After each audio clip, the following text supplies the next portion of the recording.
आओ मित्रों शरूआत करिए एक नवो टॉपिक मस्त टॉपिक एमसीक्यू ની દ્રષ્ટિએ તે જ રીતે પરીક્ષાની દ્રષ્ટિએ એવો ટોપિક રેડિયો એક્ટિવિટી આપણે ભણવું છે।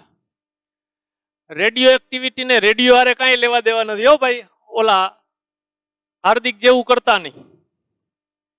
આ ઉનાળાની સિઝનમાં હાર્દિકીઓ જુદા જુદા શોરૂમમાં પહોંચી જાય। બપોરના સમયનો બહુ કંટાળાજનક કામ હોય, બહુ ગરમી થતી હોય એટલે મોટા મોટા શોરૂમ મજાના એસી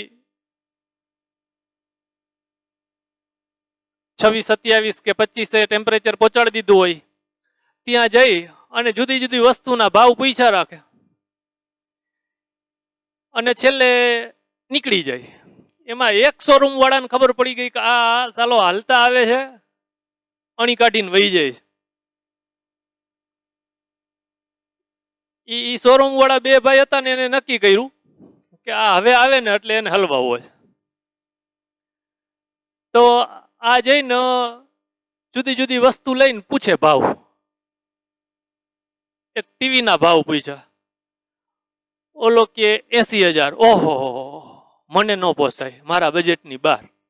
એમ છતાં ઓલો પૂછે ને તમારું બજેટ, આપણે તો બસ 30-35,000 વાળું લેવું છે, એમ કરીને છટકી જાય। એમ કરતા કરતા એક દી ભાઈ શ્રી ગયો, ઓલા શોરૂમ વાળા બે ભાઈ હતા એને ખબર પડી ગઈ કે આવ્યો છે,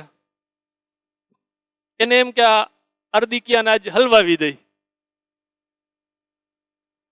હાર્દિકભાઈ અંદરથી એક રેડિયો લઈ આવ્યા। દુકાનવાળાને કે આ રેડિયોની કિંમત, ઓલો કે 700 રૂપિયા। એને ખબર જ હતી, વધારીને જ કીધા હતા। ઓહો કે એમ કરીને મૂકી દીધો, આપણે ન પોસાય, આપણા બજેટની બહાર। ઓલો કે તો તમારું બજેટ કેવું? બસ 300-350 રૂપિયા। એ કે તમે કાયમી ગ્રાહક છો અમારા, દીધી હાલો 350 માં તમને દઈ દેવો। એટલે ઓલા શોરૂમ વાળાને એમ કે આ ભાઈને હાર્દિકભાઈને હલવાવી દઉં। તો ઓલો કે હાર્દિકભાઈ કે 350 માં હા તો લઈ જાઓ, બરાબર છે। એમ કરીને આમ ઉપાડીને આમ પેલું ટ્યુનર હોય એને ફેરવે ને વોલ્યુમ જોવે ને એ કે સેલ 350 માં આવી જશે ને। ઓલો કે આવે જ ને, એમાં 4 સેલ આવશે, સવાલ જ નથી ને। સેલે આવશે, એડપ્ટરે આવશે, તમારે સીધું આ ઇલેક્ટ્રિક રીતે ચલાવવું હોય તોય ચાલશે। થોડુંક મનમાં વિચારીને ઓલાને કે આમાં બધા સ્ટેશન ક્યાં ક્યાં સ્ટેશન આવે? ઓલો કે બધા સ્ટેશન આવે, તમારે જે વગાડવું હોય, બીબીસી લંડન થી માંડીને કે વીજ ભારતી હાથે બધા જ સ્ટેશન પકડાય।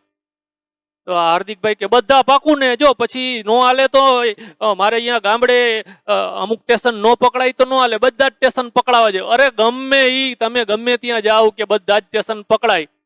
ધીમેકથી ઓલાને કે આલ્યો તો આમાં રેલવે સ્ટેશન પકડી દયો તો। ઓલો કે આમાં રેલવે સ્ટેશન નો આવે।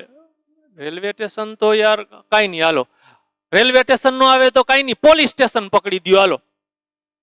ઓલાએ હાથમાંથી રેડિયો જટીને કે હવે હાલવા માંડો ને, અણી કાઢવા હિલાવો છો। એટલે હાર્દિકિયાની અણી કાઢવી તો અઘરી વાત છે ભાઈ। ઓકે મિત્રો, તો આપણે અત્યારે વાત કરવી છે રેડિયો એક્ટિવિટી। મિત્રો આ રેડિયો એક્ટિવિટી એક ઘટના છે। આ રેડિયો એક્ટિવિટી એક ઘટના છે।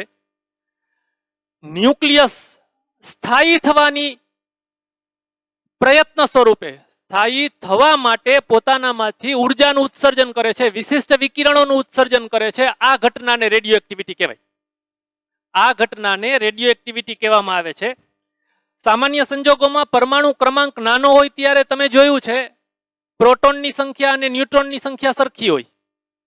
દાખલા તરીકે ઓક્સિજન, એનો પરમાણુ ક્રમાંક 8, પરમાણુ દળાંક 16, એટલે પ્રોટોનની સંખ્યા 8 અને ન્યુટ્રોનની સંખ્યા 8।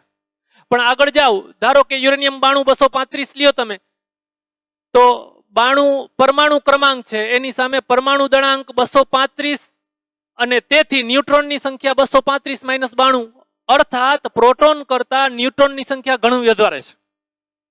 મિત્રો કુદરતી રીતે જ આ અસંતુલન, સંખ્યામાં અસંતુલન સંતુલન માટે થાય છે। એટલે શું? તો કે આપેલા ન્યુક્લિયસની સ્થિરતા માટે પરમાણુ ક્રમાંક વધતા વધતા વધતા પ્રોટોન કરતા ન્યુટ્રોનની સંખ્યા વધતી જાય છે। આમ કરવા છતાંય મિત્રો ખૂબ વધારે ભારે પરમાણુઓ એટલે પરમાણુ દળાંક મોટો હોય એવા પરમાણુઓ સ્થાયી સ્થિતિમાં નથી રહેતા, અસ્થાયી છે એ સ્થાયી થવા માટે પોતાનામાંથી ઉર્જાનું ઉત્સર્જન કરે છે. આ ઘટનાને રેડિયો એક્ટિવિટી કહેવામાં આવે છે. બેક્વેરેલ નામના વૈજ્ઞાનિકે આ એક્ટિવિટીની રેડિયો એક્ટિવિટીને આપણે ટૂંકમાં એક્ટિવિટી બોલશું, રેડિયો એક્ટિવિટીની શોધ કરી. એના પરથી આપણે અત્યારે રેડિયો એક્ટિવિટીનો એક એકમ બેક્વેરેલ જોવાના છે. પછી આ કામ તમે નામ સાંભળ્યું છે મેડમ ક્યુરી અને એના પતિ પિયરી ક્યુરી. આ ક્યુરી દંપતીએ પણ આ રેડિયો એક્ટિવિટી પર બહુ કામ કર્યું છે. એના માનમાં રેડિયો એક્ટિવિટીનો એક એકમ ક્યુરી પણ છે. તો પહેલી વાત, રેડિયો એક્ટિવિટી એટલે શું? ભારે તત્વો સ્થાયી થવાના પ્રયત્ન રૂપે પોતાનામાંથી વિશિષ્ટ વિકિરણોનું ઉત્સર્જન કરે છે. આ વિકિરણનું ઉત્સર્જન કરીને ઉર્જાનું ઉત્સર્જન કરે છે. આ ઘટનાને રેડિયો એક્ટિવિટી કહેવામાં આવે છે. આપણે અત્યારે આ વિશિષ્ટ વિકિરણોમાં બે દ્રવ્ય કણો, આલ્ફા કણ અને બીટા કણ, અને એક વિકિરણ ગેમા વિકિરણ, આની વાતો કરવાના છીએ. આ રેડિયો એક્ટિવિટીની ઘટના એ ન્યુક્લિયર ઘટના છે. આ વિશિષ્ટ વિકિરણો જાણે કે પરમાણુના ન્યુક્લિયસમાંથી આવતા હોય એવી વાત આપણે આમ સમજી શકીએ. મિત્રો, કોઈ રેડિયો એક્ટિવ તત્વ હોય તો એની એક્ટિવિટી, હમણાં જ આપણે આજ પીરિયડમાં ભણશું કે એક્ટિવિટી એટલે શું? એકમ સમયમાં થતા વિભંજનની સંખ્યા. વિભંજન તમને નથી ખબર, હમણાં શીખશું આપણે. ટૂંકમાં પોતાનામાંથી આલ્ફા, બીટા કે ગેમા નું ઉત્સર્જન કરવાની ઝડપ, એને કહેશું આપણે રેડિયો એક્ટિવિટી. તો આ રેડિયો એક્ટિવિટી છે એ રેડિયો એક્ટિવિટીની માત્રા પર એને બોલશું વિભંજનનો દર. એના પર બાહ્ય પરિબળો કોઈ અસર કરતા નથી. ધારો કે આ એક યુરેનિયમનો ટુકડો છે, એ પોતાનામાંથી વિશિષ્ટ વિકિરણોનું ઉત્સર્જન કરે છે. તો હું ને તમે એના આ વિભંજનનો દર છે એમાં કાંઈ જ બહારથી ફેરફાર કરી શકતા નથી. એ સ્વતઃ પોતાની રીતે તત્કાલ એને જ્યારે કરવું હોય ત્યારે, હું તમે કયો ત્યારે નહીં.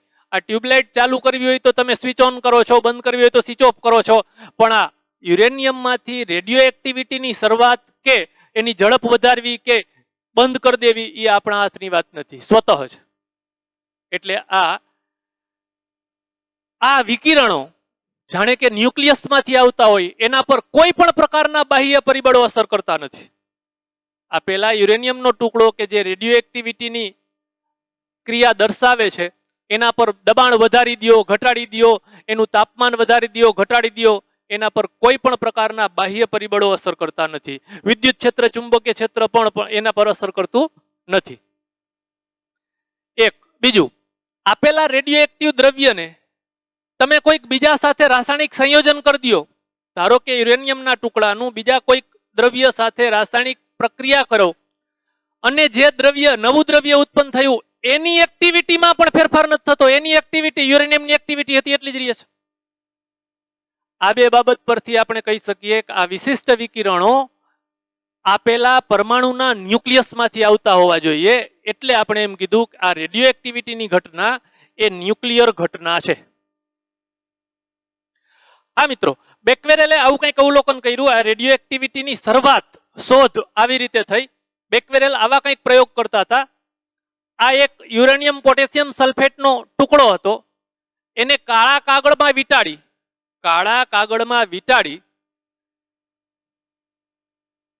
પેલા આ યુરેનિયમ પોટેશિયમ સલ્ફેટના ટુકડા પર દ્રશ્ય પ્રકાશના વિદ્યુત ચુંબકીય વિકિરણો, વિદ્યુત ચુંબકીય તરંગો આપાત કર્યા.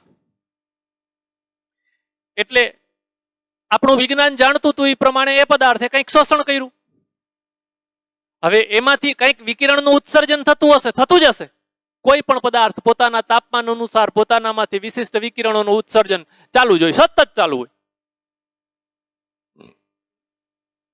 તો આ પદાર્થ ઉપર દ્રશ્ય પ્રકાશના તરંગો આપાત કરી પછી આ ટુકડાને, આ યુરેનિયમ પોટેશિયમ સલ્ફેટના ટુકડાને એક કાળા કાગળમાં વીંટાળી દીધો. અને આ કાળા કાગળમાં વીંટાળેલું પડીકું, આ ફોટોગ્રાફિક પ્લેટ અને આ પડીકું, એ બંને વચ્ચે એક ચાંદીની પ્લેટ મૂકી. તમારી બુકની ભાષામાં એમ કે ફોટોગ્રાફિક પ્લેટને અને આ ટુકડાને ચાંદીની પ્લેટ વડે અલગ કરીને રાખ્યા. અમુક કલાકો આમ રહેવા દીધા તો મિત્રો આ ફોટોગ્રાફિક પ્લેટ જે પ્લેન હતી એના પર અમુક ચિહ્ન જોવા મળ્યા. આ ફોટોગ્રાફિક પ્લેટને મિત્રો આજકાલ આ ડિજિટલ કેમેરા આવી ગયા એટલે એમાં સીધું મેમરી કાર્ડ આવી ગયું. અમારા જમાનામાં પેલા રોલ વાળા, કદાચ તમે જોયું હશે ક્યાંક, રોલ વાળા કેમેરા આવતા. એ રોલને નેગેટિવ કહેવાય, એને એમ કહેતા કે રોલ ધોવા દીધો છે, ફોટા ધોવા દીધો છે. ધોવા એટલે પાણીમાં ધોઈ નાખવાના એમ નહીં, પણ એક એના ઉપરની એક પ્રક્રિયા છે. એ નેગેટિવ પોઝિટિવ થાય. એવી રીતે આ ફોટોગ્રાફિક પ્લેટ પર એને જ્યારે ધોવામાં આવે ત્યારે અમુક વિશિષ્ટ ચિહ્નો જોવા મળ્યા. બેક્વેરેલને એમ થયું કે આના પર જોવા મળતા આ વિશિષ્ટ ચિહ્નો આમાંથી ઉત્સર્જાઈને કે જે કાળા કાગળમાંથી અને આ ચાંદીની પ્લેટને પસાર કરીને આ ફોટોગ્રાફિક પ્લેટ પર આપાત થયા. આવા વિકિરણોનું આ વિકિરણો ઉત્પન્ન થયા એ ઘટનાને નામ આપ્યું રેડિયો એક્ટિવિટી. આ રેડિયો એક્ટિવિટીની વાતો આપણે અત્યારે કરવી છે. આ રેડિયો એક્ટિવિટીના આપણા અભ્યાસમાં આલ્ફા, બીટા અને ગેમા, એમાં આલ્ફા બીટા બંનેને આપણે કણ કહેશું. એ બંને દ્રવ્ય કણો છે. શું છે, કેવા છે, અત્યારે જ જોઈએ છે. અને ગેમા છે એ ઉર્જા સ્વરૂપ છે, ગેમા છે એ વિકિરણ છે. તો શરૂઆત કરીએ, આલ્ફા કણ શું છે. આલ્ફા, એની પહેલા બંને એકમો જોઈ લઈએ. આ રેડિયો એક્ટિવિટીના એકમો બેક્વેરેલના માનમાં આ રેડિયો એક્ટિવિટીનો એક એકમ રાખ્યો છે બેક્વેરેલ, એની સંજ્ઞા બીક્યુ. બીજો એક એકમ છે ક્યુરી, એની સંજ્ઞા CI. 1 સેકન્ડમાં એક વિભંજન થતું હોય તો એ પદાર્થની એક્ટિવિટી એક બેક્વેરેલ છે એમ કહેવાય. આજે એક બેક્વેરેલની વ્યાખ્યા, જો કોઈ રેડિયો એક્ટિવ દ્રવ્ય 1 સેકન્ડમાં એક વિભંજન અનુભવતો હોય તો એની એક્ટિવિટી એક બેક્વેરેલ છે. મિત્રો, આ વિભંજન થવું એટલે આલ્ફા અથવા બીટા અથવા ગેમા ઉત્સર્જિત થવું. એ કઈ રીતે ઉત્સર્જિત થાય એ આપણે આના પછીના પીરિયડમાં જોશું. આલ્ફા, બીટા, ગેમા ત્રણનું ઉત્સર્જન સવિસ્તર અલગ અલગ ભણવાના છીએ. એક ક્યુરી, જોજો આ યો છે હો ભાઈ, ભૂલથી કહેતા નહીં કપૂરી મારી બાજુ મારી. અરે કપૂરી નહીં યાર, ક્યુરી. એક ક્યુરી, એ પણ મેડમ ક્યુરી અને એના પતિ પિયરી ક્યુરી, એના નામના યાદગીરીમાં આ એકમ છે. એની વ્યાખ્યા તમારે આંકડો યાદ રાખવો પડશે. 3.7 × 10⁻10 વિભંજન પ્રતિ સેકન્ડ. જો 1 સેકન્ડમાં 3.7 × 10⁻10 વિભંજન થતા હોય તો એવા રેડિયો એક્ટિવ દ્રવ્યની એક્ટિવિટી એક ક્યુરી છે એમ કહેવાય. મિત્રો, આ બેયને તમે આમ લખી શકો કે આના બરાબર 3.7 × 10⁻10 બેક્વેરેલ. ક્યુરી અને બેક્વેરેલ વચ્ચેનો આ સંબંધ થયો. એક ક્યુરી બરાબર, ક્યુરીની સંજ્ઞા CI, એક ક્યુરી બરાબર 3.7 × 10⁻10 બેક્વેરેલ. ઓકે મિત્રો, હવે આપણે આલ્ફા, બીટા, ગેમાને ઓળખી લઈએ. તમે પેલા બીજા પાઠના દાખલામાં પણ આ વાતનો ઉપયોગ કર્યો હતો, એને હવે બરાબર જાણી લઈએ. એક આલ્ફા કણ એટલે, ફરીથી કહું, આલ્ફા અને બીટા બંને દ્રવ્ય કણો છે, જ્યારે ગેમા છે એ દ્રવ્ય કણ નથી, ગેમા એ વિકિરણ છે. તો આલ્ફા અને બીટા દ્રવ્ય કણો છે તો એના દ્રવ્યમાનની વાત કરી શકીએ. સાવ એક જ વાક્યમાં કેવું હોય તો એક આલ્ફા કણ એટલે એક હિલિયમ ન્યુક્લિયસ. એક આલ્ફા કણ એટલે એક હિલિયમ ન્યુક્લિયસ. એક આલ્ફા કણ એટલે 2He4 ન્યુક્લિયસ. ભૂલ કરતા નહીં, એક હિલિયમ પરમાણુ એમ કહી દેતા નહીં. એક આલ્ફા કણ એટલે એક હિલિયમ પરમાણુ એમ નહીં, એક હિલિયમ ન્યુક્લિયસ. તમને ખબર છે મિત્રો, પરમાણુ કહી દો તો વીજભારની દ્રષ્ટિએ તટસ્થ હોય, જ્યારે આલ્ફા કણ છે ધન વીજભારિત કણ છે. કેટલો વીજભાર હશે એનો? 2He4. ન્યુક્લિયોનની સંખ્યા 4 છે, પ્રોટોનની સંખ્યા 2 છે, 2 ન્યુટ્રોન છે, તો વીજભાર કેટલો? 2 પ્રોટોન જેટલો, 2E જેટલો. એટલે આ આલ્ફા કણ હિલિયમ ન્યુક્લિયસ છે. અહીં લખ્યું છે charge of alpha particle plus 2E, 2 proton જેટલો. દ્રવ્ય કણ છે, એનું દળ કેટલું? તો હમણાં આપણે એમ કીધું 2He4, 4 ન્યુક્લિયોન છે. 4 ન્યુક્લિયોન છે તો એનું દળ 4 પ્રોટોન જેટલું અથવા 4 ન્યુટ્રોન જેટલું. માસ ઓફ આલ્ફા પાર્ટિકલ 4 પ્રોટોન જેટલું. આપણે પ્રોટોન અને ન્યુટ્રોનનું દળ લગભગ સરખું લઈએ છીએ એટલે 4 પ્રોટોન જેટલું અથવા 4 ન્યુટ્રોન જેટલું. બીટા કણ શું છે મિત્રો? આપણે આગળ જઈને બીટા કણ ઉત્સર્જન ભણશું ત્યારે સવિસ્તર આ વાત આવશે. અત્યારે આટલું જાણી લઈએ કે એક બીટા કણ એટલે એક ઇલેક્ટ્રોન. પછી આપણે બીટા પ્લસ પણ જોશું. ખાલી બીટા કહીએ તો એક ઇલેક્ટ્રોન, બીટા પ્લસ તો પોઝિટ્રોન. મિત્રો આ પોઝિટ્રોન છે એ ઇલેક્ટ્રોનનો જ પ્રતિકણ છે. ઇલેક્ટ્રોનનો જ પ્રતિકણ છે. એનો વીજભાર ઇલેક્ટ્રોન જેટલો જ, એનું દળ ઇલેક્ટ્રોન જેટલું જ, એની સ્પિન ગતિ પણ આના જેવી, ઇલેક્ટ્રોન જેવી જ. એક જ તફાવત, ઇલેક્ટ્રોન છે એ ઋણ વીજભાર ધરાવે છે, એના જેટલો જ પોઝિટ્રોન ધન વીજભાર ધરાવે છે. જુઓ પ્રોટોનમાં એવું છે, પ્રોટોનનો વીજભાર અને ઇલેક્ટ્રોનનો વીજભાર સરખો, પણ પ્રોટોનને આપણે ઇલેક્ટ્રોનનો પ્રતિકણ નથી કહેતા.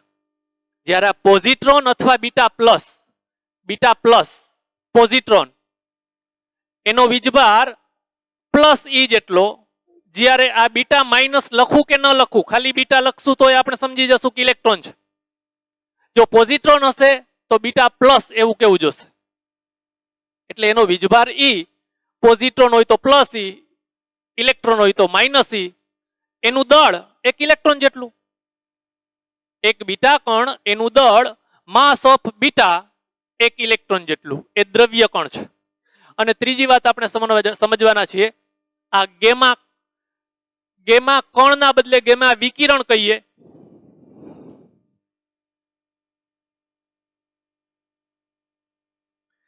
એ દ્રવ્ય કણ નથી. આ ગેમા છે એ દ્રવ્ય કણ નથી.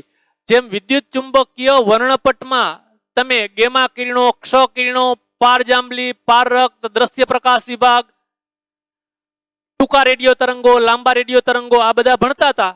એ જ ગેમા કિરણોની વાત છે. એ જ ગેમા વિકિરણની વાત છે. એ ઉર્જા સ્વરૂપ છે. આ એક તમારે હલતા ચાલતા MCQ માં આ પ્રકારની આકૃતિ અથવા આલ્ફા બીટા ગેમાને સમજવા માટે આ આકૃતિ ખૂબ કામ લાગશે. આ એક રેડિયો એક્ટિવ દ્રવ્ય છે. રેડિયો એક્ટિવ દ્રવ્ય એટલે પોતાનામાંથી આલ્ફા બીટા અને ગેમાનું ઉત્સર્જન કરે. મજા આવે એટલે આપણે આલ્ફા ગળફા ગુંગા કહેશું. તો આ રેડિયો એક્ટિવ દ્રવ્ય પોતાનામાંથી આલ્ફા બીટા અને ગેમાનું ઉત્સર્જન કરે છે. એને અહીં બહાર મેં વિદ્યુત ક્ષેત્ર લાગુ પાડ્યું છે. અહીં ધન વીજભારિત પ્લેટ છે, અહીં ઋણ વીજભારિત પ્લેટ છે. એટલે તમે કહી શકો કે આ દિશાનું વિદ્યુત ક્ષેત્ર છે. અહીં આ દિશાનું વિદ્યુત ક્ષેત્ર છે. તમને ખબર છે વીજભાર પર લાગતું બળ, વિદ્યુત બળ આમ લખતા હતા Fe = EQ. ધન વીજભાર હોય તો ક્ષેત્રની દિશામાં, ઋણ વીજભાર હોય તો વિદ્યુત ક્ષેત્રથી વિરુદ્ધ દિશામાં. પેલા બીજા પાઠમાં ભણ્યા છો. તો મિત્રો અહીંથી નીકળતું ગેમા વિકિરણ તટસ્થ છે. વીજભારની દ્રષ્ટિએ તટસ્થ છે. એટલે એના પર વિદ્યુત ક્ષેત્રની અસર થતી નથી. વિચલન પામ્યા સિવાય સીધું જ જશે. આલ્ફા કણ જતો તો આમ. આલ્ફા ધન વીજભારિત કણ છે મિત્રો, ધન વીજભારિત કણ છે. એટલે ક્ષેત્રની દિશામાં વિચલિત થયો. આમ જતો તો એમાંથી આમ વિચલિત થયો. એવી જ રીતે બીટા, માત્ર બીટા લખ્યું છે એટલે ઇલેક્ટ્રોન, માત્ર બીટા લખ્યું છે એટલે ઇલેક્ટ્રોન. તો ઇલેક્ટ્રોન પર વિદ્યુત ક્ષેત્રનું બળ, ઇલેક્ટ્રોન પોતે ઋણ વીજભારિત કણ, વિદ્યુત ક્ષેત્રનું બળ ક્ષેત્રથી વિરુદ્ધ દિશામાં. વિદ્યુત ક્ષેત્ર આમ, તો ઇલેક્ટ્રોન આમ જતો તો એના પર લાગતું બળ આમ.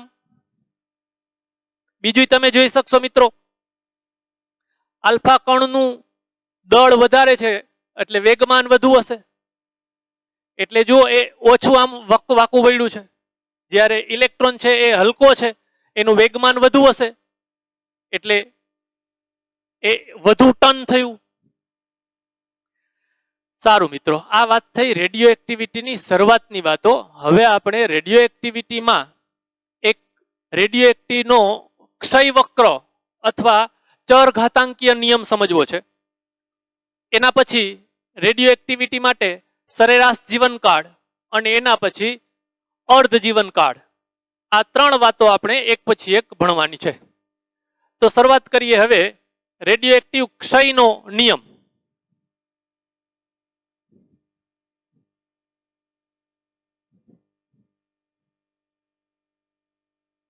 ક્ષય થવું એટલે ઘટવું મિત્રો, ખબર છે મને તમને.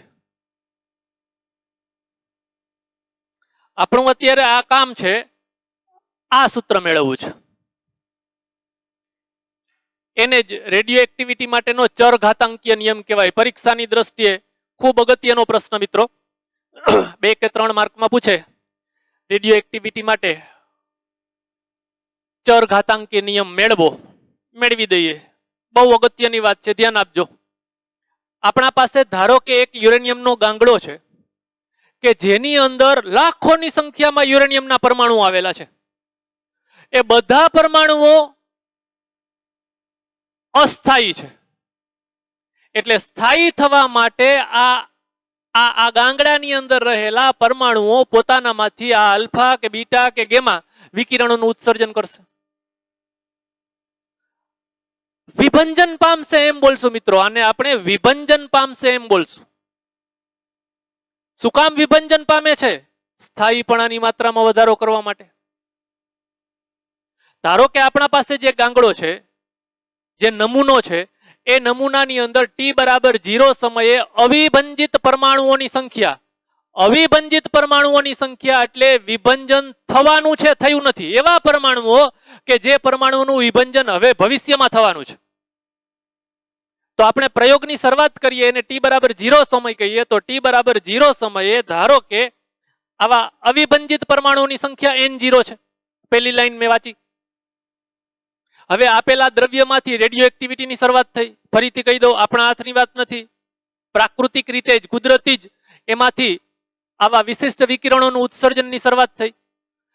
ધારો કે t સમયે આપણે અવલોકન લીધું તો t સમયે એ પદાર્થની અંદર આપણે જે પ્રયોગ કરી રહ્યા છીએ એ નમૂનાની અંદર અવિભંજિત પરમાણુઓની સંખ્યા n0 માંથી ઘટીને ધારો કે n થઈ ગઈ.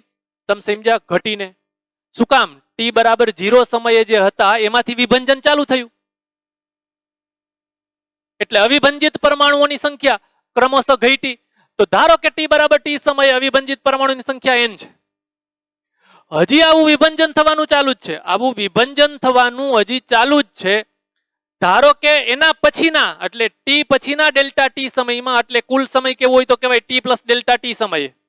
પછીના ડેલ્ટા t સમયમાં જોજો, અહીં અવિભંજિત હતા, અહીં વિભંજિત લખું છું. ધારો કે ડેલ્ટા n પરમાણુઓનું વિભંજન થયું. ડેલ્ટા t સમયમાં ડેલ્ટા n પરમાણુઓનું વિભંજન થયું.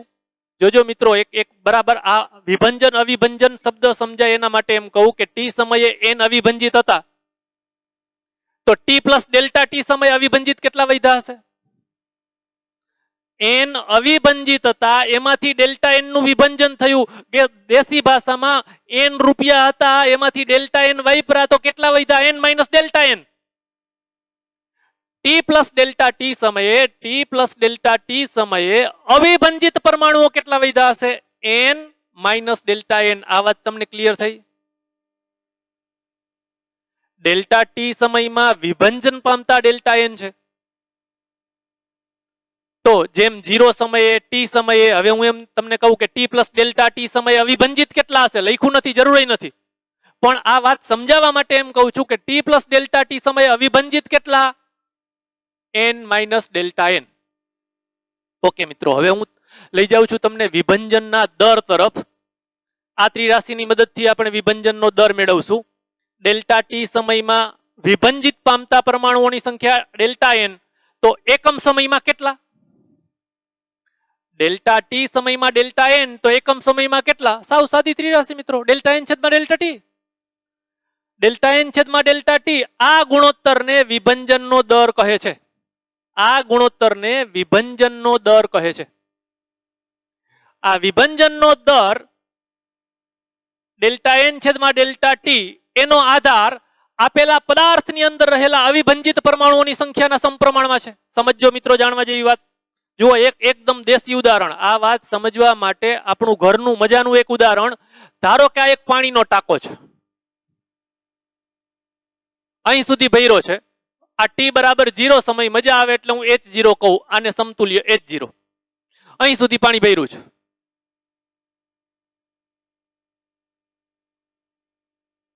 આ t બરાબર 0 સમયની વાત છે, પ્રારંભની વાત છે. અહીં એક નળ છે, પણ અત્યારે નળ બંધ રાખ્યો છે. ચકલી બંધ છે. એમનું કહેવામાં થોડો ટાંકો હોય, ભલામણ ટેબલ તો કરો યાર, આ ટેબલ હાલો. અને હવે પછી આ નળ ચાલુ કરશું તો પાણી ઢોળાશે નહીં, એટલે આ રાખી દઈ ડોલ. ડોલે હવામાં થોડી જ રહીએ, આ એનું ટેબલ. ચાલો મિત્રો, હવે આપણે શરૂઆત કરીએ. ટી બરાબર 0 સમયે આ બંને ઉદાહરણ પેરેલલ ચાલશે. આ વાત સમજવા માટે આ ખૂબ સારી પડશે, લખવામાં તમારે આ જ લખવું પડશે. ટી બરાબર 0 સમયે N0 H0. ધારો કે નળ ચાલુ કર્યો એટલે અહીંથી પાણી, અહીં નળ ચાલુ કર્યો એટલે શું? આપેલા પરમાણુમાંથી વિભંજન થવાની ચાલુ થઈ ગયું. આપેલા નમૂનામાંથી એની અંદર રહેલા પરમાણુઓનું વિભંજન થવાનું ચાલુ થઈ ગયું. એવી રીતે અહીંથી આ નળ ખોલ્યો એટલે પાણી નીકળવાનું ચાલુ થઈ ગયું. આમાંથી પાણી નીકળે છે. આ વાત વિભંજનનો દર મારે અહીં સમજાવવું હોય તો એમ સમજાવું કે ડેલ્ટા ટી સમયમાં 1 2 3 4 5 n ડોલ પાણી નીકળે છે. પાણી નીકળવું એટલે વિભંજન થવું. આની અંદર જે જથ્થો છે એ અવિભંજિત છે. ડેલ્ટા ટી સમયમાં ડેલ્ટા એન જેટલી ડોલ ભરાય છે, તો એકમ સમયમાં, 1 મિનિટમાં, 1 કલાકમાં, 1 સેકન્ડમાં, એકમ સમયમાં કેટલી? એ વિભંજનનો દર. એવી રીતે અહીં એકમ સમયમાં થતા વિભંજનની સંખ્યા એટલે વિભંજનનો દર. તો આ વિભંજન, મારે આ વાત સમજાવી છે. આ વિભંજનનો દર એ આપેલા પદાર્થની અંદર રહેલા પરમાણુઓની સંખ્યાના, અવિભંજિત પરમાણુઓની સંખ્યાના સમપ્રમાણમાં છે. અહીંથી જે પાણી નીકળશે એ પાણીની ઝડપ, કેટલું પાણી નીકળશે એનો આધાર તમને મને ખબર છે આ ઊંચાઈ ઉપર આની અંદર રહેલા પાણીના અવિભંજિત જથ્થા પર રહેલો છે. જો ટાંકો આખો ભર્યો હશે તો ગાયોગા પાણી નીકળશે. તમને મને ખબર છે ટાંકામાં પાણી જેમ ઘટતું જશે એમ આમાંથી નીકળતા પાણીની ઝડપ પણ ઘટતી જશે. સમજાણું મિત્રો? આ વિભંજનનો દર એ આપેલા નમૂનાની અંદર રહેલા અવિભંજિત પરમાણુઓની સંખ્યાના સમપ્રમાણમાં છે. આ વિભંજનનો દર આપેલા પદાર્થની અંદર રહેલા અવિભંજિત પરમાણુઓની સંખ્યાના સમપ્રમાણમાં છે. એ વાત અહીં હું તમને કહું તો અહીંથી નીકળતું પાણીનો જથ્થો આ ટાંકામાં રહેલા પાણીની ઊંચાઈના સમપ્રમાણમાં છે. ઓકે મિત્રો, તો આ ચલે છે એમાંથી બરાબરમાં જવું હોય તો એક સમપ્રમાણતા અચળાંક મૂકીએ છીએ. ધારો કે લેમડા, ઓળખો છો તમે આ લેમડાને? આ લેમડાનું નામ ક્ષય નિયતાંક. આ લેમડાનું નામ ક્ષય નિયતાંક અથવા રેડિયો એક્ટિવ નિયતાંક. એ આપેલા દ્રવ્યનો આગવો, એના બાપનો એકલાનો આવગો એમ નથી કહેતો હું, આગવો, દરેક પરમાણુને પોતપોતાનો, દરેક નમૂનાને આ ક્ષય નિયતાંક આગવો છે. એના પર બાહ્ય પરિબળો અસર કરતા નથી. આપણા ઉદાહરણમાં કેવું હોય મિત્રો? તો આ નળની સાઈઝ, આ નળની સાઈઝ સીધી જ ખબર પડે તમને. જુઓ કે જો નળ મોટો હશે તો વિભંજનનો દર વધુ, તો ગાયો ઘા ટાંકો ખાલી થશે. એવા પદાર્થો માટે આપણે કહેશું અલ્પજીવી, ઝડપથી પૂરું થઈ જાય. અને જો આ 1000 લીટરનો ટાંકો છે અને આ પાણી, આ નળની ચકલી સેજ ખોલીએ, એક ટીપું અત્યારે પડે ને બીજું ટીપું 1.5 કલાક પછી પડે, તો તમને મને ખબર પડે કે આ ટાંકો ઘણા સમય સુધી રહેશે. દીર્ઘજીવી કહેશું એને. એટલે તમે અહીંથી કહી શકો કે આ લેમડા, ક્યાંય લખતા નહીં આ લેમડા એટલે નળની સાઈઝ, એમ એ સમજવા માટે છે મારા ભાઈ. આ લેમડા ક્ષય નિયતાંક છે. દરેક તત્વને પોતપોતાનો આગવો ક્ષય નિયતાંક હોય. આ ક્ષય નિયતાંક જે દ્રવ્ય માટે વધુ એ ઝડપથી ખાલી થશે. લેમડા વધુ તો આ વિભંજનનો દર વધુ, ઘાયોઘા વિભંજનો થાય છે એટલે ઝડપથી ખાલી થઈ જશે. અલ્પજીવી. અને જે દ્રવ્ય માટે લેમડા નાનો એના માટે વિભંજનનો દર નાનો, વિભંજનનો દર નાનો તો એ ધીમે ધીમે ઉત્સર્જન થશે. હમણાં મેં કીધું એમ જીરીક જ ચકલી ખોઈલી છે તો એ ઝાઝા સમય સુધી જળવાઈ રહેશે, વધુ સમય સુધી. એટલે એવા તત્વોને કહેશું આપણે દીર્ઘજીવી. બીજું એક નોંધજો મિત્રો, અહીં માઇનસ નિશાની મૂકી છે. આમાંથી આમાં જઈને મફતમાં માઇનસ મૂકી દીધું છે. ડેલ્ટા એન એટલે ડેલ્ટા ટી સમયમાં વિભંજન પામતા પરમાણુની સંખ્યા છે. પરમાણુની સંખ્યા છે એ ઋણ ન હોય એટલે આ ડેલ્ટા એન તો ધન જ છે. પણ જેમ આમાંથી આપેલા પદાર્થમાંથી વિભંજન થાય છે, જેમ આ નળમાંથી પાણી નીકળે છે, એમ આની અંદર રહેલો આ જથ્થો ઘટતો જાય છે. અર્થાત એન ઘટે છે. ડેલ્ટા એન ધન જ છે પણ એન ઘટે છે એટલે આપણે એને ઋણ લીધું છે. તો આ હમણાં આગળના ટોપિકમાં પણ આ વાત અહીંથી ઉઠાવશું. dn by dt equal to minus lambda n. dn by dt એટલે વિભંજનનો દર, લેમડા એટલે ક્ષય નિયતાંક, એનું એનું બીજું નામ રેડિયો એક્ટિવ નિયતાંક, અને કેપિટલ એન ટી બરાબર ટી સમયે આપેલા દ્રવ્યની અંદર રહેલા અવિભંજિત પરમાણુઓની સંખ્યા. જો મિત્રો એક ગણિતના દાખલાની જેમ થોડું સાદુરૂપ આપી સંકલન કરી અને અહીંથી આપણે જે સૂત્ર તારવવું છે ત્યાં સુધી પહોંચશું. આ એન ને આ તરફ લઈ જાઉં છું, આ ડીટી અહીં લઈ લઉં તો dn છેદમાં n equal to minus lambda DT, બંને બાજુ સંકલન કરી દઈ. તમને ખબર છે કે અહીં dn હોય તો અહીં અવિભંજિત પરમાણુઓની સંખ્યા પરનું સંકલન, અહીં ડીટી હોય તો સમય પરનું સંકલન.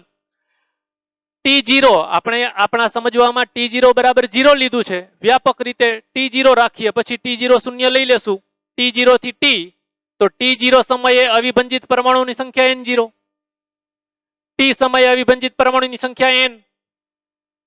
એકના છેદમાં n નું સંકલન યાદ છે તમને, log n, પણ જોજો પ્રાકૃતિક log ln લખજો.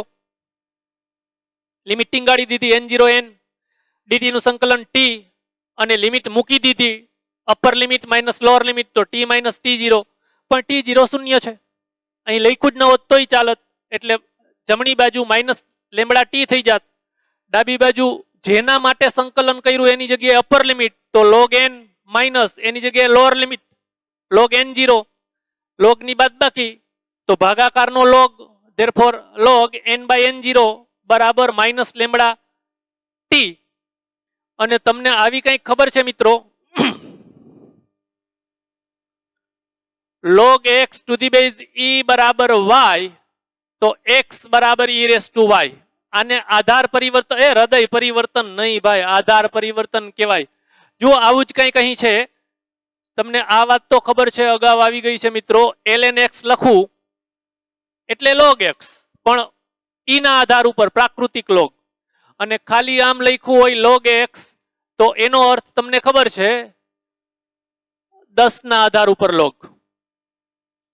હા મિત્રો, તો હું અહીંથી આ log x equal to y છે તો x બરાબર e રેસ ટુ y, જોજો નિશાની સાથે માઇનસ લેમડા ટી, અને તેથી n બરાબર n0 e raise to minus lambda T. મિત્રો આ સૂત્રને n બરાબર n0 e raise to minus lambda T અનેક દાખલાઓમાં અનેક વખત ઉપયોગ કરીશું. આને રેડિયો એક્ટિવિટી માટેનો ચર ઘાતાંકીય નિયમ કહેવામાં આવે છે. સૂત્રમાંથી સીધી ખબર પડે મિત્રો કે જેમ સમય પસાર થશે ટી વધતો જશે એમ ઈ ની ઋણ ઘાત છે, એટલે આ જમણી બાજુ ઘટતી જશે. n0 અચળ છે, t બરાબર 0 સમયે જે અવિભંજિત પરમાણુની સંખ્યા હતી એ અચળ છે, પણ એના ગુણકમાં હું આવું કંઈક બોલું છું મિત્રો, n બરાબર n0 e raise to minus lambda T. આને સમજવા માટે હું આમ બોલું છું. તો હવે જેમ ટી વધશે એમ આ છેદ વધશે, પરિણામે આખો ગુણોત્તર ઘટશે, ચર ઘાતાંકીય રીતે ઘટશે. તમને ખબર છે ગણિતમાંથી, તમને ખબર છે કે એનો વક્ર આમ, અહીં સમય લીધું છે, અહીં અવિભંજિત ન્યુક્લિયસની સંખ્યા લીધી છે, તો જેમ સમય પસાર થશે એમ ક્રમશઃ અવિભંજિત પરમાણુઓની સંખ્યા ઘટતી જાય છે. પણ તમે સીધી આમ લીટી દોરી દો તો નહીં ચાલે મિત્રો. આમ આલેખ દોરવામાં ધ્યાન રાખજો. આ પ્રશ્ન થિયરીમાં હોય તો આલેખનો અડધો માર્ક હોય. આલેખમાં 3 બાબતો લેવી, x અક્ષ અને y અક્ષ ઉપરની રાશિ લખવી, અહીં સમય, અહીં અવિભંજિત ન્યુક્લિયસની સંખ્યા 1. બીજું, t બરાબર 0 સમયે કંઈક અવિભંજિત, એટલે અહીં આલેખ ટચ થઈ જશે, અહીં y અક્ષને ટચ થશે, આટલા n0 છે. જ્યારે ઘટતા ઘટતા ઘટતા ઘટતા ઘટતા ઘટતા જોજો આ આલેખ, આ વક્ર અને અડું થશે, અડશે નહીં, કહી દઉં છું. આ ઘટતા ઘટતા ઘટતા x અક્ષને અનંત અંતર અટશે. આ ટી ની કિંમત અનંત થાય ત્યારે શૂન્ય થશે, તો અનંત તો આપણે આલેખમાં બતાવી નહીં શકીએ. એટલે આ વક્ર આમ ઘટતા ઘટતા ઘટતા ઘટતા x અક્ષની ખૂબ નજીક, પણ x અક્ષને ટચ કરવો નહીં. ઓકે મિત્રો, હવે આની જ મદદથી આપણે બીજી વાતો લઈ શકીએ કે આપેલા દ્રવ્યની અંદર અવિભંજિત પરમાણુઓની સંખ્યા પરથી અવિભંજિત જથ્થો આ જ સૂત્ર દાખલામાં આપણે આ જ સૂત્ર m બરાબર m0 e raise to minus lambda T થી ગણી શકશું. એમ એટલે આ પ્રારંભમાં અવિભંજિત જથ્થો, આ ટી સમય અવિભંજિત જથ્થો, લેમ્બડા તો ઓળખીએ જ છીએ આપણે, રેડિયો એક્ટિવ નિયતાંક, અને ટી સમય છે. એવી જ રીતે આપણે અત્યારે એક્ટિવિટી માટે એક સૂત્ર, આ સૂત્ર પણ હમણાં જ ઉપયોગ કરીશું. r બરાબર r0 e raise to minus lambda T. આ પ્રારંભિક એક્ટિવિટી હમણાં જ સમજશું. ટી બરાબર 0 સમયની એક્ટિવિટી, એક્ટિવિટી એટલે વિભંજનનો દર, dn બાય dt ને જ r કહેશું. આ dn બાય dt ને જ r કહેશું. ઓકે મિત્રો, તો આના પછીની વાત વિભંજનના દર વિશે થોડું જાણી અને પછી આપણે જશું અર્ધાયુષ્યમાં.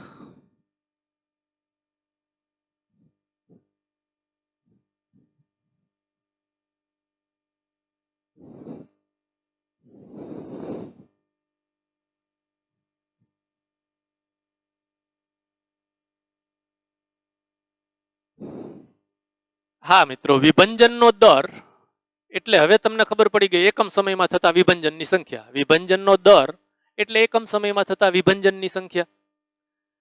તો આ તમને ખબર હતી, જુઓ આ ખબર હતી, આમ લખ્યું હતું આપણે, વાત એકની એક જ છે, dn by dt equal to minus lambda n. આ માઇનસ મેં અહીં લખ્યું છે. એની પહેલા હું આમ કહું કે આ dn by dt minus dn by dt એને જ વિભંજનનો દર કહીએ છીએ. તો શું થઈ ગયું? r equal to lambda n. વળી પાછું તમને ખબર છે આ n એટલે હમણાં જ મેળવ્યું n0 e raise to minus lambda T. આ લેમ્બડા m ને અને n0 ની જગ્યાએ આ મૂકી દીધું. હવે હું આને r0 કહી દઉં છું તો થઈ ગયું r બરાબર r0 e raise to minus lambda T. આને કહેવાય જેમ n ને કહેતા હતા t બરાબર t સમયે અવિભંજિત પરમાણુની સંખ્યા, એવી રીતે t બરાબર t સમયે વિભંજનનો દર અથવા એક્ટિવિટી. આને કહેવાય t બરાબર 0 સમયે વિભંજનનો દર અથવા પ્રારંભિક એક્ટિવિટી. r0 બરાબર લેમ્બડા n0, એને કીધું 0 સમયે વિભંજનનો દર. ટી સમયે અવિભંજિત પરમાણુઓ માપવા કરતા ટી સમયે વિભંજનનો દર પ્રત્યક્ષ રીતે માપી શકાય છે. કોઈ આપણા પાસે એક દ્રવ્ય છે મિત્રો, હમણાં આપણે લીધું એમ યુરેનિયમનો ગાંગડો છે, તો એની અંદર લાખોની સંખ્યામાં પરમાણુઓ છે, એમાંના કયા પરમાણુનું વિભંજન થયું એ કંઈ જોઈ શકાતું નથી. એ એક સંભાવના વિધેય છે, એ આપણે જોઈ શકતા નથી કે આ લાખો પરમાણુ છે એમાં જો ઓલા એ ના ના ના ઓલા ઓલા ઓલા ના, નથી જોઈ શકાતું. કયા પરમાણુનું વિભંજન થયું એ જોઈ શકાય, એના કરતા જે તે સમયે વિભંજનનો દર કેટલો છે એ જોઈ શકાય છે. જે તે સમયે વિભંજનનો દર જોઈ શકાય છે કે આપેલ દ્રવ્યમાંથી કેટલા વિભંજનો થઈ રહ્યા છે, એને વિભંજનનો દર કહેવાય. ટી બરાબર કોઈક સમયે, કોઈક ટી સમયે અવિભંજિત પરમાણુઓ માપવા કરતા તે સમયે વિભંજનનો દર પ્રત્યક્ષ રીતે માપી શકાય છે. આ વિભંજનનો દર એટલે જ એક્ટિવિટી. આ વિભંજનનો દર એટલે એકમ સમયમાં થતા વિભંજનોની સંખ્યા, એટલે જ એક્ટિવિટી. એને આપણે કેપિટલ R વડે દર્શાવ્યું. એકમ સમયમાં થતા વિભંજનની સંખ્યા. હમણાં આપણે એમ કીધું કે એકમ સમયમાં થતા વિભંજન જો 1 હોય તો એક્ટિવિટી 1 બેકવેરેલ, અને જો આટલા વિભંજન હોય 3.7 into 10⁻10 તો એની એક્ટિવિટી 1 ક્યુરી. નોંધ્યું હમણાં જ આપણે, 1 ક્યુરી બરાબર 3.7 into 10⁻10 બેકવેરેલ, અને 1 બેકવેરેલ એટલે 1 વિભંજન પ્રતિ સેકન્ડ. ઓકે મિત્રો, હવે આપણે આજની નવી વાત અર્ધ આયુષ્ય અથવા અર્ધાયુ અથવા અર્ધ જીવન કાળ, એને T½ અથવા T½ વડે આપણે દર્શાવશું. સાવ સહેલું, પેલા એટલે શું એ સમજી લઈએ. અર્ધ આયુષ્ય એટલે શું? અર્ધ આયુષ્ય એટલે કંઈક સમયગાળો. અર્ધ આયુષ્ય એટલે કંઈક સમયગાળો. સાવ દેશી ભાષામાં કહું તો મારું જીવન, મારો લાઈફ 93 વર્ષ જીવવાનો છે ભાઈ, હું 93 years. હા, જો કોક કેવી રીતે ખબર પડી, જોઈ આવ્યો અહીંયા જઈને. તો 93 ના અડધા એ મારા કુલ જીવનકાળનો અર્ધ જીવનકાળ. અત્યારે અહીં જરા અલગ રીતે છે, અહીં જરા અલગ રીતે છે. આપણે કોઈક પદાર્થનો, પેલા ટાંકાની ભાષામાં સમજાવી દઉં, પાણીના ટાંકાની ભાષામાં, કે આપણે પ્રયોગની શરૂઆત કરી ત્યારે ધારો કે 10 મીટર ઊંચાઈ સુધી પાણી હતું, તો 10 નું અડધું 5 મીટર થઈ જવા માટે લાગતો સમય એને અર્ધ આયુષ્ય કહેવાય. લખતા નહીં ક્યાંય આવું, લખવા માટે આવું. જે સમયગાળામાં આપણે જ્યારે પહેલું અવલોકન લીધું ત્યારે પદાર્થની અંદર અવિભંજિત પરમાણુઓની સંખ્યા કેટલી હતી? આપણી સંજ્ઞા મુજબ N0. એમાંથી ઘટતા ઘટતા ઘટતા ઘટતા ઘટતા ઘટતા N0/2 જ્યારે થઈ જાય એ સમયગાળાને અર્ધ આયુષ્ય કહેવામાં આવે છે. ફરીથી એકવાર મિત્રો,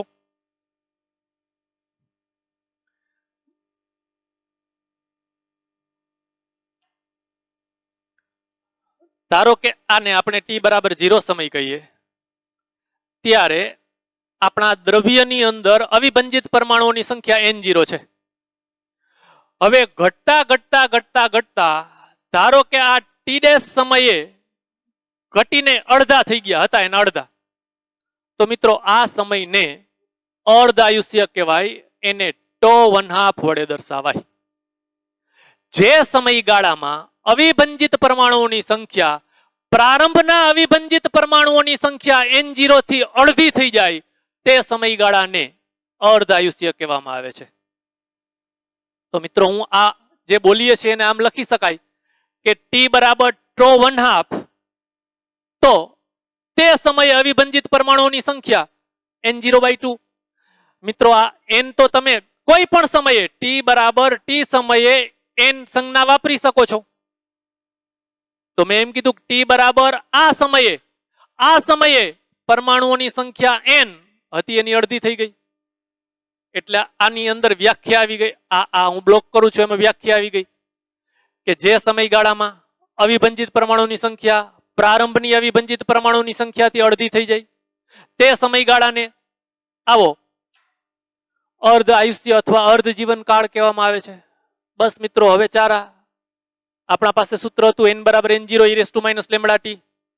એમાં હું આ વાતો મૂકી દઉં છું. t ની જગ્યાએ τ½ અથવા તો t½ અને n બરાબર N0/2. બંને બાજુથી N0 કેન્સલ આઉટ. સાદું રૂપ આપીએ છીએ મિત્રો. એક સ્ટેપ વધારું, બંને બાજુ વ્યસ્ત કરું તો આ અંશમાં આવી ગયા અને આની ધન ઘાત થઈ ગઈ. ધન પોઝિટિવ કહું, ધન થઈ ગયા એમ નથી કેતો યાર. આ વાત આવી ગઈ. મારે એક સ્ટેપ વધારવું હતું, આવું હતું. આ 1/2 એમને આ માઇનસ ઘાત હતી એને છેદમાં લખ્યો. હવે એમાંથી આ સીધું જ વ્યસ્ત કર્યા એટલે મળી ગયા. બંને બાજુ પ્રાકૃતિક લોગ લઉં છું. તમને આવી પાકી જ ખબર છે કે log x⁴ e બરાબર e⁴ હોય. ખાલી આટલું જ લેવું છે મારે. x બરાબર e⁴, બંને બાજુ લોગ લઉં, આઈ સાથે આ વાત લઈ લઈએ આપણે. તો 2 log x ખબર છે તમને? ઘાત, એને આપણે ટોપી કહેતા હતા, ટોપી આગળ આવી ગઈ. એવી રીતે અહીં શું થશે? 4 log e⁴ એટલે 4. આ તમને ખબર છે એક જ થઈ ગયું. કોઈ પણ log x⁴x તો 1. એવી રીતે જુઓ મિત્રો, બંને બાજુ પ્રાકૃતિક લોગ લીધા એટલે આ ઘાત આગળ આવી ગઈ. અહીં એકડો log e⁴ લખવાની જરૂર નથી. આપણા લોગ ટેબલમાં તમે સીધું આ નહીં જોઈ શકો. આપણા લોગ ટેબલમાં આ સીધું જ જોઈ શકાય નહીં. આ પ્રાકૃતિક લોગ છે, એને 10 ના આધાર ઉપર જવું પડશે. તો 10 ના આધાર ઉપર જવા માટે તમને ખ્યાલ છે 2.303 વડે ગુણી અને આ બગડાનો જ લોગ પણ હવે આ 10 ના આધાર ઉપર થઈ ગયો. હવે આપણા લોગ ટેબલમાં આ જોઈ શકાય. તમે ગોખેલું છે 2 નો લોગ 20 નું 0 માં એમ જોતા હતા આપણે 0.3010. એનાથી આગળ આ ગુણાકાર કેમિસ્ટ્રીમાં ક્યાંક આવી ગયો છે. આ ગુણાકાર થશે 0.693. તો મિત્રો એક સૂત્ર મળી ગયું. લેમડા ઇક્વલ ટુ આ τ½ અથવા t½ ને છેદમાં જવા દીધા એટલે મને સૂત્ર મળ્યું લેમડા બરાબર 0.693/τ½ અથવા તો τ½ ઇક્વલ ટુ 0.693/લેમડા. આપણા બધા જ દાખલાઓમાં જ્યાં લેમડાની જરૂર હશે અહીંયા t½ આપશે, t½ ની જરૂર હશે અહીંયા લેમડા આપશે. આ સૂત્ર આપણે યાદ રાખશું. તો આ વાત થઈ અર્ધાયુષ્યની. એ વાતને તમે આ રીતે સમજી શકો કે 0 સમયે અવિભંજિત પરમાણુની સંખ્યા N0. 1 t½ જેટલા સમયે કેટલો અવિભંજિત પરમાણુ હશે તો કે N0 માંથી અડધા વહી જશે, અડધા રહેશે. એટલે કેટલા? N0/2. અવિભંજિત પરમાણુની સંખ્યા N0/2 હું આ બોલ્યો. એના પછીના T1/2 જેટલા સમયે, એના પછીના T1/2 જેટલા સમયે એના અડધા થઈ જશે મિત્રો. એટલે N0/2 નું અડધું N0/4. એક સૂત્રના સ્વરૂપમાં જવું છે એટલે 4 ને 2^2 આમ લખું છું. એના પછીના ત્રીજા T1/2 જેટલા સમયે શું થશે તો કે એના અડધા. કોના? N0/4 ના અડધા N0/8. 8 ને લખું છું 2^3. આ વાત આમાં આગળ આગળ આગળ આગળ લંબાવો, થાકો એટલે એમ કહેવાનું કે T બરાબર N⁻² સમયે, 1⁻² સમયે, 2⁻² સમયે, 3⁻² સમયે, 4, 5, 6 વ્યાપક રીતે N⁻² સમયે અવિભંજિત પરમાણુની સંખ્યા કેટલી થઈ ગઈ? N0/2^1, 2, 3 અને n. એટલે આ વાતનો આપણે અનેક દાખલાઓમાં ઉપયોગ કરશું મિત્રો. એને આમ લખશું કે સ્મોલ t બરાબર N⁻² સમયે અવિભંજિત પરમાણુઓની સંખ્યા, કેપિટલ N એટલે t સમયે અવિભંજિત પરમાણુની સંખ્યા કેટલી? N0/2n. n એટલે શું? 1, 2, 3, 4, 5 કેટલા અર્ધાયુષ્ય છે? આ 0, 1 અર્ધાયુષ્ય, 2 અર્ધાયુષ્ય, 3 અર્ધાયુષ્ય, n. અને આ વાતને છેલ્લે ગ્રાફમાં જોઈ લઈએ મિત્રો. હમણાં જ આપણે જોયું ક્ષય વક્ર એટલે આ ચરઘાતાંકીય આલેખ છે. x અક્ષ ઉપર સમય, y અક્ષ ઉપર અવિભંજિત ન્યુક્લિયસની સંખ્યા. T1/2 સમયે 0 સમયે આ N0, તો 1⁻² સમયે N0/2 જુઓ આ N0/2. 2⁻² સમયે એના અડધા, એટલે તમારે અહીં લખ્યા છે N0/2, એના અડધા લખ્યા છે N0/4. 3⁻² સમયે એના અડધા N0/8. 4⁻² સમયે એના અડધા કોના? N0/8 ના અડધા N0/16. હવે આલેખમાં દર્શાવી શકાય એમ નથી, તમારે દર્શાવવું હોય તો 5⁻² સમયે કેટલા થશે કયો? N0/32. સો N0/16 ના અડધા N0/32. ક્યારે? 5⁻² સમયે. તો આ મિત્રો વાત થઈ અર્ધાયુષ્યની.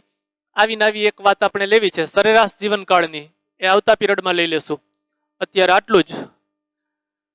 ઠીક છે મિત્રો, બરાબર જોઈ લેજો આ, કે જેથી આના દાખલા આવતા પીરિયડમાં સરેરાશ જીવનકાળ અને આ રેડિયો એક્ટિવિટીના દાખલાનો અભ્યાસ કરીશું.